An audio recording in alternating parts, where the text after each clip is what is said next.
नेता प्रतिपक्ष राहुल गांधी 2 दिवसीय रायबरेली के दौरे पर हैं और इस दौरान राहुल गांधी ने कहा है कि मैंने तमाम तरीके की योजनाओं का उद्घाटन भी किया है और इसी के साथ साथ राहुल गांधी ने वहां पर एक बयान ये भी दिया है कि देश में एक बड़ा आर्थिक संकट आने वाला है।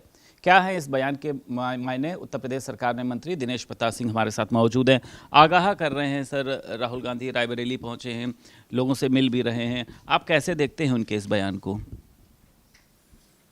मैं समझ नहीं पा रहा हूँ कि श्रीमान राहुल गांधी जी रायबरेली किस रूप में आए हैं और किसके लिए आए हैं।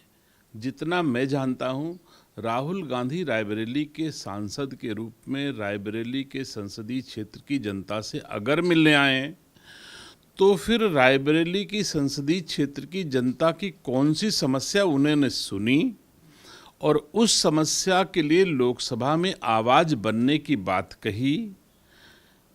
एक भी ऐसा काम राहुल गांधी का मैं देख सुन नहीं पा रहा हूं जो एक सांसद के रूप में रायबरेली आने पर एक सांसद अथवा किसी भी संसदीय क्षेत्र में कोई सांसद अपने क्षेत्र में जाता है तो जैसा काम करता वैसा राहुल गांधी को करते मैं नहीं देख पा रहा हूं।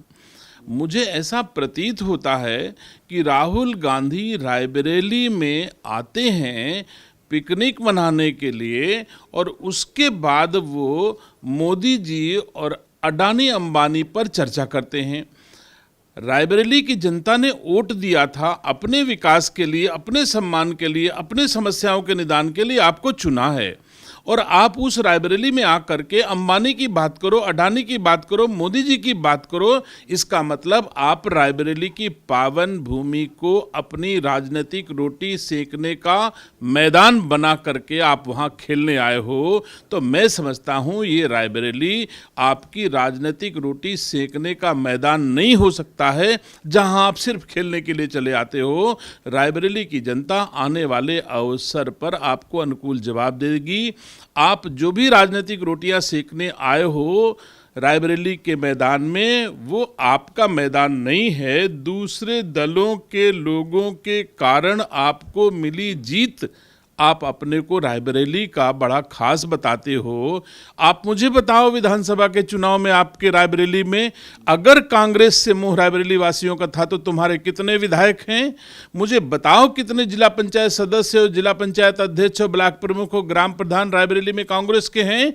तो ये सही है कि राहुल गांधी जी, आप कहते जरूर हो रायबरेली से रिश्ता है, लेकिन आप रायबरेली के साथ सिर्फ और सिर्फ राजनीतिक बातें करते हो आकर के और केवल रायबरेली की पावन भूमि का उपयोग देश के प्रधानमंत्री जी के खिलाफ बोलने के लिए करते हो। अडानी अंबानी की बात करते हो, रायबरेली वासियों की बात करने का आपके पास अवसर नहीं है। ये भी कह रहे हैं कि अभी बोल ही रहे हैं, अभी वहां पे संबोधन कर रहे हैं अपना, कि प्रधानमंत्री नरेंद्र मोदी ने हिंदुस्तान के सभी घरों से आपका धन निकाल लिया है, अब एक बड़ा संकट आने वाला है। एक सवाल ये है सर, एक सवाल ये भी है कि रायबरेली में कई उद्घाटन भी किए हैं सर उन्होंने। देखिए, जो राहुल गांधी जी रायबरेली में ये बात कह रहे हैं कि घरों से धन निकाल लिया है, उनके कालखंड में भारत कैसा था, भारतवासियों का घर कैसा था, ये राहुल गांधी भूल गए। आज भारत दुनिया की तीसरी अर्थव्यवस्था के रूप में स्थापित होने जा रही है। ऐसा भारत आज का भारत है, तो भारतवासियों के घर से लक्ष्मी अथवा धन निकालने का कोई औचित्य नहीं प्रतीत होता। ये भाषा केवल सूरज को दीपक दिखाने जैसी राहुल गांधी जी है और मुझे दुख है कितने बेशरम होकर के राहुल गांधी उन सड़कों का लोकार्पण कर रहे हैं जिसका उद्घाटन थोड़े दिन पहले छोटे छोटे लोगों के द्वारा किया जा चुका है। उनका उद्घाटन करने आए हैं। तो ये सत्य प्रतीत होता है कि राहुल गांधी जी ना तो बारात घर का उद्घाटन करने आए हैं और ना ही वो किसी सड़क का उद्घाटन करने आए हैं, अपनी राजनीतिक रोटियां सेकने के लिए आए हैं। बहुत दिनों से राहुल गांधी की चर्चा मीडिया में कम हो रही थी, तो सोचे चलो थोड़ा रायबरेली घूम आए और बड़ी चर्चा हो जाएगी, और वही चर्चा पाने के लिए यहाँ पर आए हैं। मैंने सुना है कोई बारात घर का उद्घाटन उन्होंने किया और बारात घर के उद्घाटन के लिए कहा कि मैं उसमें आना चाहता हूँ, किसी की शादी होगी, बेटी की शादी होगी तो मैं उसमें आना चाहता हूँ।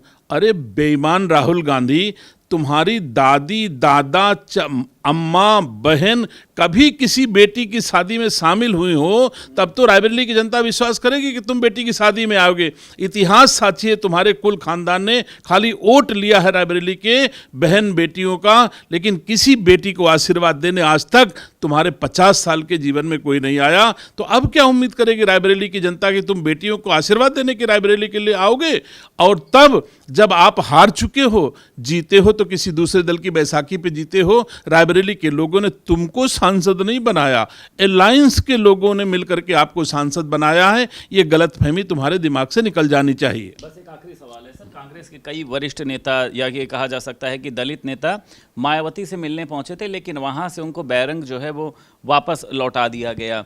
मतलब ये क्या कांग्रेस के नेता क्या मायावती जी से कुछ समर्थन लेने के लिए पहुंचे थे या राहुल गांधी का कोई संदेश लेकर पहुंचे थे और इनको वापस लौटा दिया गया? मिला भी नहीं इनसे मायावती जी ने।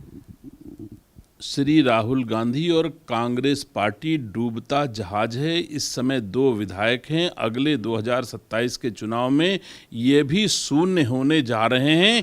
इस वजह से उनको चिंता है कि कोई डूबते को तिनके का सहारा, बहन जी जैसा कोई मिल जाए। तो सहारा खोजने गए थे, लेकिन अब ऐसे भारत विरोधी लोगों को मैं नहीं समझता कि कोई भी दल समर्थन करेगा, और करना भी नहीं चाहिए। बहुत शुक्रिया बात करने के लिए। उत्तर प्रदेश सरकार में मंत्री दिनेश प्रताप सिंह हमारे साथ मौजूद थे। लखनऊ से वीडियो जर्नलिस्ट एस के वर्मा के साथ संदीप खेर, भारत समाचार।